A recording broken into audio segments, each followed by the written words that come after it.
If you are a creative person on the internet, you need to study Hazbin Hotel. Because what basically every indie artist and writer dreams of career-wise is taking that thing you've poured your heart and soul into, posting it online, and it getting 100 million views on YouTube, and an Amazon deal, and a successful first season, and gigantic fan communities and endless fan art and cosplayers and music covers. That just is the dream. You can say whatever you want about VivziePop herself, or Hazbin Hotel's flaws in writing and storytelling, but you cannot just hand-wave away the success of this IP. Indie stuff does not blow up like this. It just doesn't happen. So why did it happen here? That's question number one. What in this IP and this pilot and the show is responsible for this unusual level of success? And question two, as a creative person on the internet, how can you adjust and position your own passion projects to be successful in this way? Okay, so I think the craziest thing about Hazbin Hotel's success, the most perplexing way to formulate the question, is these numbers, 100 million views, that's mainstream numbers, and this media is not mainstream media. So how does that even make sense? Who are all these people? There is so much about Hazbin Hotel that just screams a limited audience, that screams internet niche, basically. As my friend Dion put it feels like watching Tumblr. It feels like watching fanfic, but like watching fanfic culture, or like watching that type of micro fanfic post that goes viral where it's like just a fun premise. They're just kind of there so that you can imagine this ridiculous story that could exist, but it isn't an actual story. This is that actual story. And then of course it doesn't follow any mainstream rules. It is the opposite of sanitized. It's got gore, it's got drugs, it's got sex, and not just average sex, but like BDSM furry sex. And on that note, it's super weird purely because it wants to be, which is not something you're allowed to do if you're mainstream. Unless you're that specific type of mainstream weird, the type that takes a lot of care not to offend anyone or cause any controversy and then basically ends up not saying anything or really being anything. But the more you look at these specific limited audiences, the people who would appreciate this specifically, or like 90s cartoon style specifically, or the musical style, or the whimsical tone, or the gay representation, or the edgy Bible fanfic feel, or the furry-friendly character designs, you start to see a few fascinating patterns emerge that actually explain exactly how a niche thing can get mainstream numbers. So let's start at the very beginning of the whole process here, the first click. That's what I want to talk about. What makes someone give your thing a try, whether it's a TV show pilot, or an animated short, or a webcomic, or a new anything, a show, a book, a movie, a YouTube video, this YouTube video. For a lot of people who watch the Hazbin Hotel pilot, not for everyone, but for a lot of people, it was completely new. These were not longtime followers of VivziePop and her art and her webcomics. Most people were taking a chance, clicking on an entirely new thing they didn't know if they would enjoy. And that is something which is so hard to get people to do on the internet. There's a huge activation cost nowadays when it comes to trying anything new. So how do you get people over that obstacle? And the answer Hazbin Hotel illustrates so potently is that you don't get them over the obstacle, you position yourself in front of the obstacle. I can describe what I mean here with my own channel because this phenomenon is exactly how my channel got started too. Go back in time, November 21st, 2021, Arcane is the #1 show on Netflix, and this calculation I'm about to say is not why I was making the video. I was making it because I was excited and I had no one to talk to, but this was something I was thinking about, that I suspected people would go from watching the show itself to rewatching favorite scenes of the show on YouTube, and from there it would be a seamless transition from watching the scene itself on YouTube to watching an analysis video about the scene on YouTube. In other words, you're not trying to beat their inertia, you're using their inertia. Take what they're already doing and make your thing a seamless transition from that. Hazbin Hotel does this on so many different fronts, it's terrifying. Like I just described, it feels like watching Tumblr. It's the same biblically accurate angel jokes and imagine the scenario fanfic plots. It's the same topics, the same discussions, the same memes, the same identities. It is a seamless next step in a road that tons of internet people are already walking on. Don't stop what you're doing. Here's your next thing. Take it and keep going. No activation cost. And then on totally other fronts, you are a Broadway fan or a Disney fan, or you were a 90s kid. You watch Invader Zim and Fairly Odd Parents and Disney cartoons and you're still a fan of those shows, you still watch clips on YouTube, you're still exposed to the fan communities, and now you encounter Hazbin Hotel for the first time. You scroll past the characters, you hear the music. Your reaction isn't, oh, I might like this if I try it. It's, oh, this is something I already like.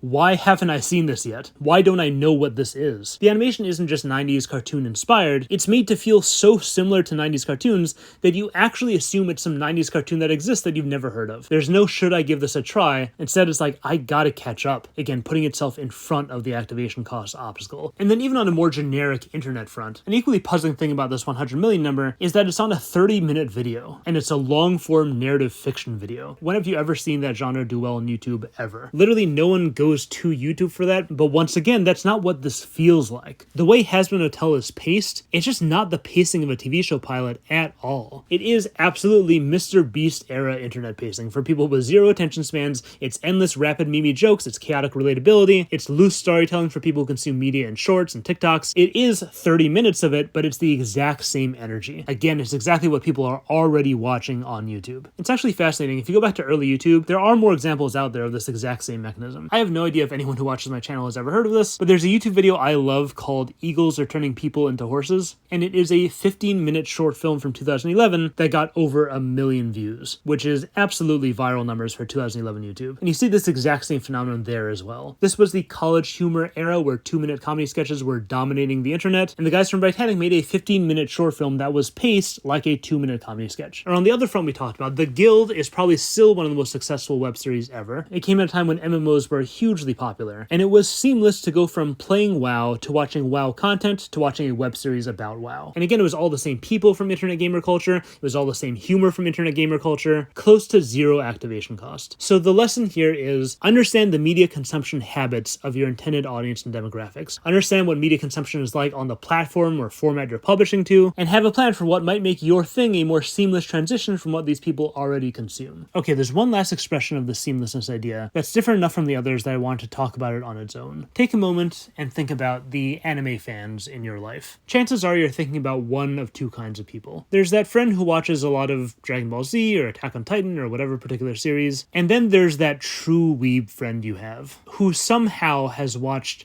every anime that has ever come out ever. And no one knows how they do it. It's like time expands to accommodate their weebhood. And this works similarly with musicals. There are people who really like certain musicals. And then there's that one friend who has seen every musical and knows the lyrics to every song and is probably on their way to an audition as you watch this video. There's your friend who's in one fandom, and then there's your friend who's somehow in every single fandom. And a way of explaining what's going on here that I think is particularly apt, again, thanks to Dion for this idea, is that there's people whose consumption of media is all about the media, and there's people whose consumption of media is about who they are. It's a form of self-expression, it's part of their experience of their own identity. The Guild is actually a great example of this. A lot of people who clicked were just WoW fans and gamers, and this is something that in the late 2000s was part of being a gamer on the internet. This is what the gamers were doing, watching this show. And it's just like League players who are willing to take a break from this game that they apparently hate, and watch Arcane even if they weren't really TV people because it was part of being a League player. The D&D movie was another great example of this with RPG people. And if you think about all the demographics Hazbin Hotel appeals to, it's like every single item on the list is one of these identity-based consumption groups who will consume anything and everything even vaguely related to this part of their identity because consuming media is part of how they experience that identity. It's the theater kids, it's Disney fans, it's Broadway fans, it's Western animation fans, 90s nostalgia nerds, it's internet indie artists and animators, it's multi-fandom people, it's Tumblr people, and I'm assuming it's furries who will watch anything where the characters look like this, and it's LGBTQ people who will watch anything with LGBTQ representation, and this is another way of completely bypassing that activation cost. Every single piece of media that has gay relationships, for example, is one monolithic gay entity that these gay-loving people are constantly in the process of gaily consuming. Or the Disney adult, or the theater kid, or fandom people whose whole lives are Disney or musicals or fandoms. It's what they already do all day in some form. You're telling me you got something new? I don't care what it is. Hand it over. Let's see it. So again, no activation cost. And then also in a totally different way, if you were listening to me go down that list and were like, wait, some of those categories sound the same. Yup, that is yet another brilliant expression of the seamlessness thing. A lot of these identities, they overlap, and the people are friends with each other. Maybe my thing is musicals, but that guy in my theater group is a big gay and he will watch anything with gay. So if I like Hazbin Hotel because it's a musical and I want to recommend it to him, I'll go over and be like, it has gay, and then maybe he'll go to his gay furry friends and be like, the characters look like this, and then that furry friend will go tell their friend who's an ex-Christian and be like, this whole thing is a big middle finger to Christian theology, and then that ex-Christian friend will go to their friend who's a very religious Christian and be like, this is peak religious satire, you're gonna find this so interesting, and so on, and so on, and so on. What I'm describing is a different form of seamlessness, where I'm not watching a totally new piece of media out of nowhere, I'm watching what my friend group is watching. And I don't know how Hazbin Hazbin Hotel managed to aim itself squarely in the middle of like this ultimate nexus of hungriest, loudest, most connected fandoms on the planet. And also it's all online groups that are full of super creative people whose favorite thing to do is basically advertise your thing for free by generating fan art and fan covers and fan fiction and memes and cosplay and just spread it far and wide on the internet just for fun because they love it. There's literally no better audience in existence right now to market to. I don't know how they did that. I don't think it's necessarily intentional. It's probably just resulted from who Vivziepop herself is. But either way, it's another pillar of Hazbin Hotel's success, which again comes down to understanding your audience, but this time socially. Understand how word gets around, understand how media is consumed and shared among groups that your thing will appeal to, and have a plan for that. Think about how people are going to describe your thing. Think about lines that they're going to quote. Think about fan art that they're going to make. Think about moments that will become memes. Understand the context and the patterns your thing is going to fit into. And to bring out another aspect of this, while these demographics that we're talking about do have some quantity of media that appeals to each of them respectively, it is incredibly rare to find something that appeals to all of them at once. There's lots of musicals, there's lots of cartoons, there's lots of Christian satire, but there's no one thing out there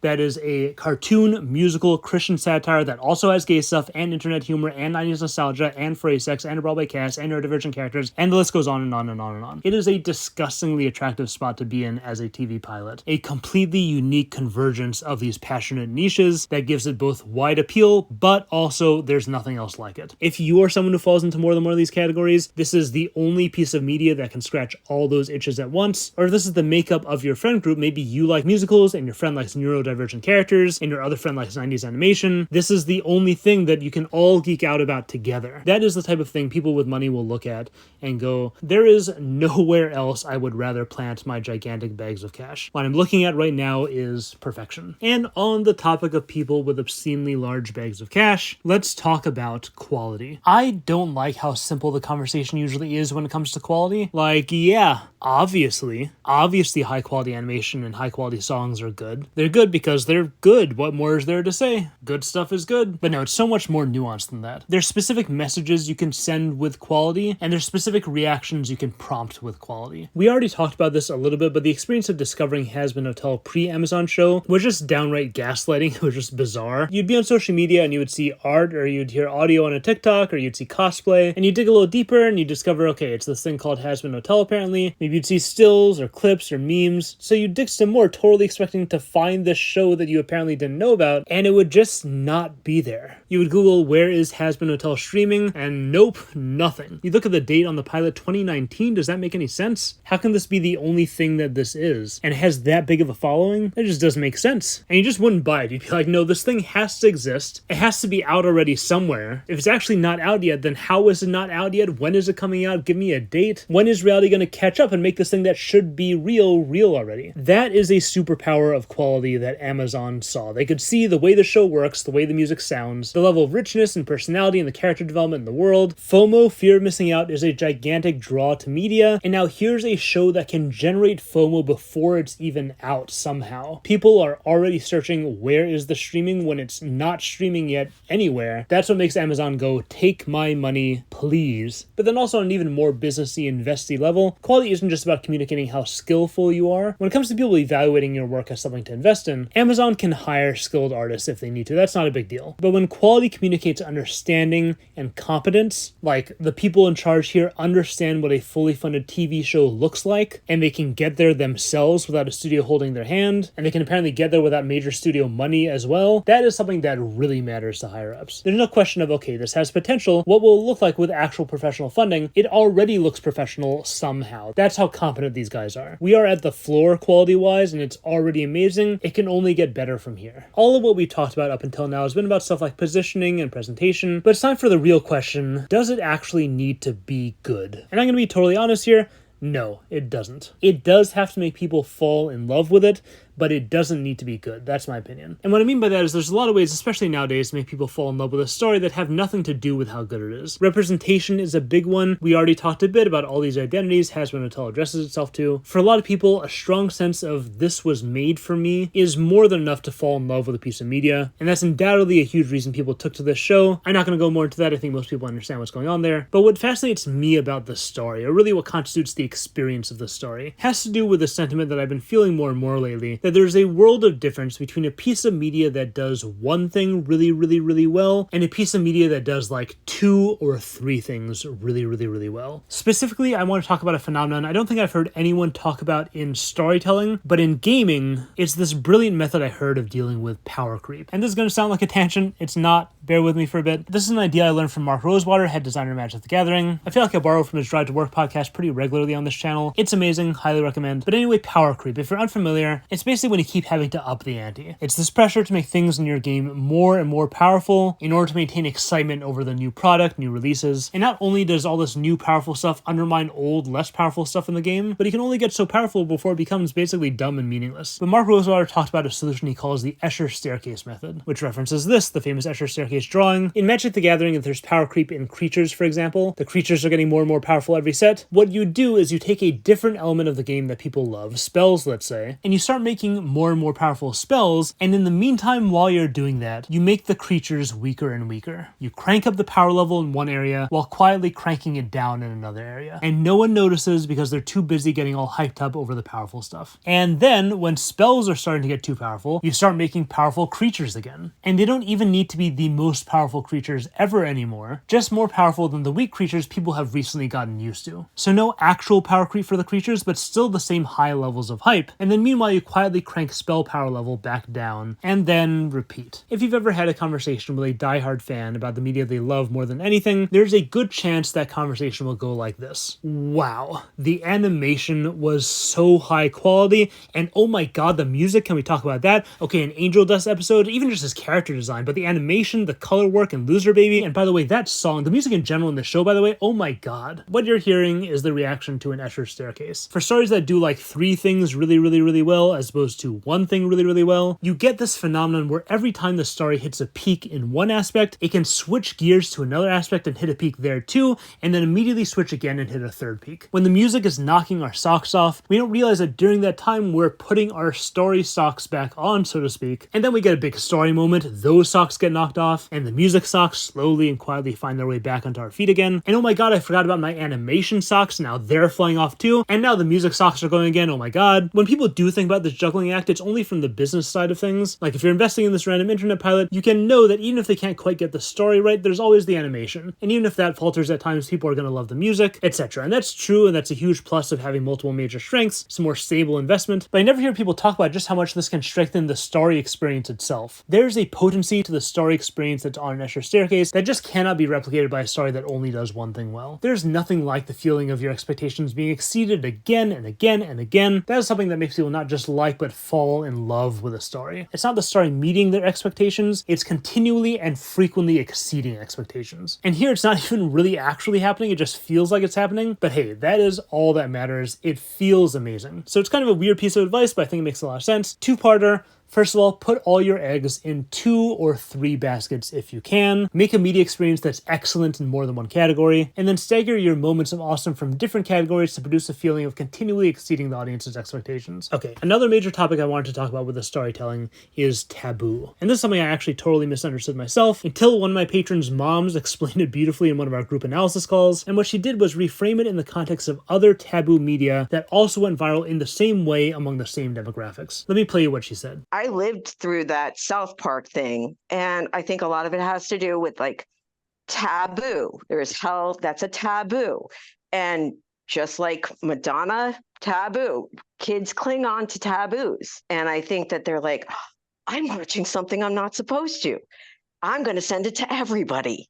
And that has a tendency, obviously, to go viral. That's my opinion. So the very act of engaging in the media itself carries meaning. In other words, before we even get to the story, and whether it's good, and the characters, and the plot, and the themes, whatever, we don't even need to get to that point. From the moment you decide to watch, you are a part of something. The media has done something for you. It's another aspect of this watching because identity or watching what my friends watch type engagement we talked about earlier, but just on a much grander scale. Think about like the Barbenheimer phenomenon from last summer. There's a social or cultural thing that you can participate in that begins from the second you engage. And anything else the media does for you is bonus. It's icing on the cake. And there's more complex forms of this as well. Twilight's Team Edward, Team Jacob, another great example of this. The way watch parties became a thing with Game of Thrones, that's also a form of this. But the point is, if you can find a way that engagement with your media itself carries meaning, provides some kind of value of a different type than just narrative value. That can allow you to take advantage of a whole different type of virality. Okay, last writing topic I want to talk about is built-in stakes, specifically with the pilot here. If my goal is to hook the audience, there's a massive difference between a story that has the typical setup of let me introduce you to the story elements and now let me introduce you to the stakes in 2 steps, versus the stakes emerge from just what the story elements are in 1 step. Disney Princess in Hell isn't just a fun concept, it's a concept we suspect is going to implode spectacularly, and it will probably happen very soon. Those stakes emerge from the idea itself. Charlie, the moment we meet her, we witness this baseless hope that's just a part of who she is, and we know baseless hope does not end well. We get a sense of her childlike naivete. We know that naive children grow up and it's often painful. Again, it's built in. And with the world as well, this paradoxical tone of cheerful and horrifying, we know those 2 sides of the equation are going to clash over and over again. There's tension built in, there's stuff that's going to happen that's not told to us, that's just built into what we're seeing. And then also the side characters are also full of built-in stakes. You take a character like Nifty, we barely get to meet her in the pilot, but still we immediately know this kid is going to cause some serious destruction in our lives. Angel Dust, from the moment we meet him and understand what he's about, his lifestyle, we know there's going to be trouble ahead there. And probably the most compelling example is Alistair, who is chock full of stakes in every aspect of who and what he is. This is a character who is practically built out of secrets, and we don't even have to hear the whole mysterious backstory to understand this. We don't need to wait for that question of whether he's an enemy or an ally. This is something that is immediately apparent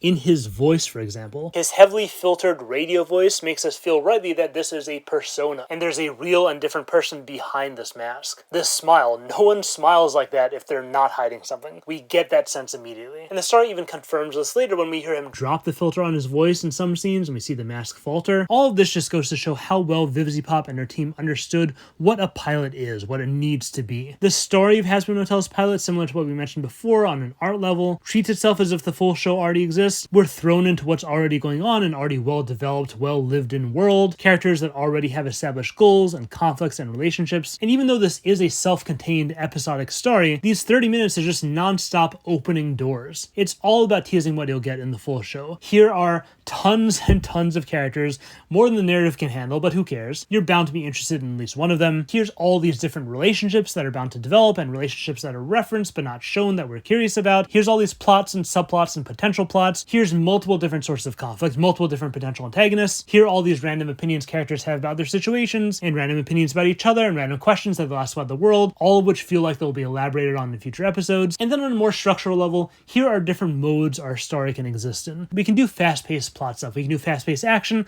We can do slow-paced chill. We can do slow-paced emotional. We can do elaborate backstory. We can do music, of course, different kinds of music. We can do all different kinds of art styles as well. And then also here's this very long list of topics that you are interested in that the story is going to talk about extensively. And meanwhile, everything you're seeing is bursting with personality and humor and action and cuteness. We have endless amounts of all that to give you. We're showing you so much of everything so that you can feel how confident we are that we are not going to run out of any of it. If you make the show a reality, no matter what interested you in particular, you are going to get more of it. That is the implied promise, and that's what a great pilot does. Something I suspect a lot of people want me to talk about that I'm not really going to talk about is that there are a lot of flaws in Hazbin Hotel's storytelling. The writing is very loose. The pacing is way too slow. It's often not very deep, not as deep as it could be, as we want it to be. But I think VivziePop rightly understood, consciously or intuitively, that story was never what made this IP popular in the first place. Hazbin Hotel had already gained a huge following with zero story, with just art, just characters, just disconnected lore and tidbits about who these people are, how the world works. So why try to be something else when the IP is already so good at this stuff? Once you realize that your thing's fandom was not built on story,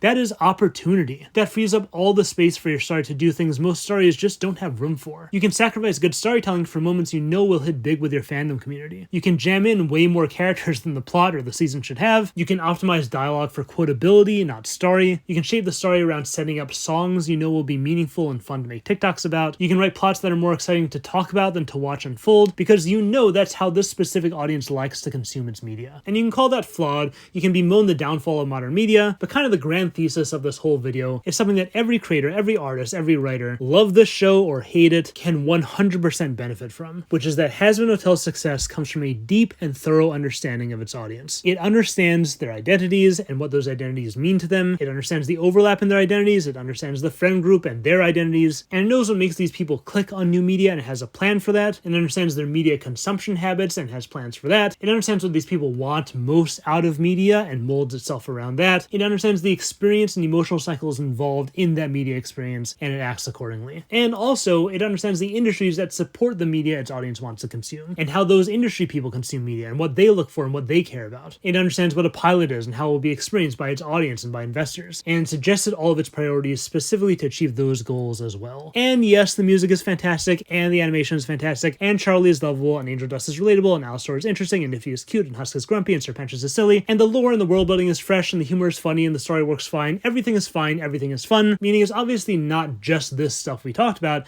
Being a solid piece of media does come first, but it doesn't have to be especially great as the type of media it is in a vacuum. It just has to serve the purposes its audience needs media for. That's, in my mind, what explains Hazbin Hotel. And whether or not it's planned, and whether it's conscious or intuitive, or just who Vivziepop is, all of this, in my opinion, explains how a random indie project on the internet achieved this unbelievable, this explosive level of success. Subscribe. We finally had the first Schnee channel meetup, the Schneedup, as you guys have affectionately termed it, and it was just pure amazing. It was the best weekend. I got to meet a ton of you, I got to know you, talk with you, ask you questions, answer your questions. Some of you guys gave me presents, and then also some of the people from my Patreon who I was already closer with. We just hung out for the rest of the weekend and explored the convention and watched Ghibli movies and Spider-Verse, and it was literally just the most amazing weekend ever. So thank you guys for supporting me. This channel has become so much more than I thought it would on a very personal level, so thank you. And on a more practical, immediate level, thank you to everyone I consulted with about Hazbin Hotel, who will provide the thoughts, the basis for this video. This was a very difficult script to write. We had an amazing group call on Patreon where we dissected the pilot. That was super helpful to me. Big thanks to everyone who came to that, but especially to Joe, Noam, Mihai, Helena, Miguel, Josh, David, Nikki, Anna, Alistor, Alistor's mom. Thanks also separately to Dion. The first third of this video would not exist without the conversation we had. Thank you, as always, to all the patrons. If you want to support the channel, consider joining. Link is in the description, the cards. Shout out specifically to high-tier patrons Martin, Case, Marek Buran, and Boston Skillman. Huge thanks to you. I think that's it for now, so hope you guys all enjoyed, and thanks for watching.